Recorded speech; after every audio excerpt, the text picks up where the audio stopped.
শুনুন, ছোট্ট করে একটি গল্প বলি। কোনো এক গভীর রাতে একটি ইঁদুর ক্ষুধার্ত অবস্থায় রাজপ্রাসাদে প্রবেশ করে এবং খাদ্যর জন্য অনেক খোঁজাখুঁজি করে। খাবার না পেয়ে সে একটি হীরার টুকরা খেয়ে ফেলে এবং পর্যায়ক্রমে সে যখন সেখান থেকে চলে যায় তার কিছুক্ষণ পরে সকাল হয় এবং তারপরে রাজামশাই সেই হীরাটা যখন খোঁজ করে কোনো মতেই সেই হীরাটা খুঁজে পাওয়া যায় না। চুরি যাওয়া সেই হীরাটাকে খোঁজার জন্য সে জ্যোতিষীকে ডাকে। জ্যোতিষী তখন বলে যে একটি ইঁদুর এই হীরার টুকরোটা খেয়ে ফেলেছে। তখন রাজামশাই গোটা এলাকায় ঢেরা পিটিয়ে দিয়ে বলে যে সেই ইঁদুরটিকে ধরার জন্য অনেক বেশি পুরস্কার দেওয়া হবে, যে ইঁদুরটি ধরে দিতে পারবে।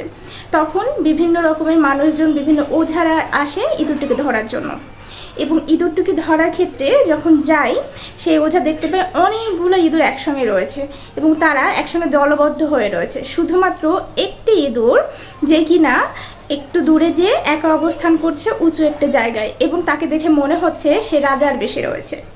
তখন সেই ওঝাটি সেই ইঁদুরটিকে ধরে নিয়ে আসে এবং তাকে হত্যা করার পর তার পেট থেকে সেই হীরাটাকে বের করে।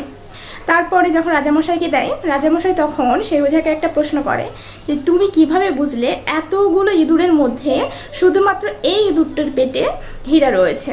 তখন সে ওঝা বলে যে দেখুন, কোনো মানুষ যখন খুব ছোট জায়গা থেকে বড় জায়গায় উঠে যায় তখন সে তার আত্মীয় স্বজন বলুন, আশেপাশের শুভাকাঙ্ক্ষী থেকে শুরু করে সবাইকে অনেক বেশি ইগনোর করতে থাকে এবং সবার সাথে সুসম্পর্কের পরিবর্তে একটা বৈরিতা সম্পর্ক তৈরি করে ফেলে, কারো কোনো খোঁজ খবর রাখে না, এরকম বিষয়। ঠিক তেমনভাবে এই ইঁদুরটি ক্ষুধার্ত অবস্থায় যখন ছিল তখন সবার সঙ্গে দলবদ্ধভাবে থাকতো, কিন্তু যখন সে একটা হীরা পাওয়ার পরে একটু বড় হতে শুরু করলো, একটু নিজেকে ধনী মনে করতে শুরু করলো, তখন সে সমস্ত ইঁদুরের মধ্যে রাজা হতে শুরু করার চেষ্টা করেছে এবং রাজা অবস্থায় থাকাই আমি বুঝতে পেরেছি যে ইনি নিজেকে ধনবান মনে করছেন এবং ইঁদুর তার পেটের মধ্যে আমি এই হীরাটা পাবো।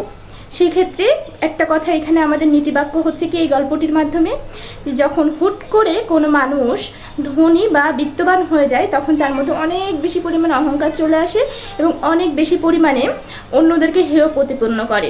বোঝাই যায় না যে সে আগে একটা গরিব বা কোনো ছোট জায়গা থেকে উঠে এসেছে। এই গল্পটা যেন আমরা বুঝতে পারি আপনি যত বড় লোকই হয়ে যান না কেন আপনার অতীতকে ভোলা যাবে না।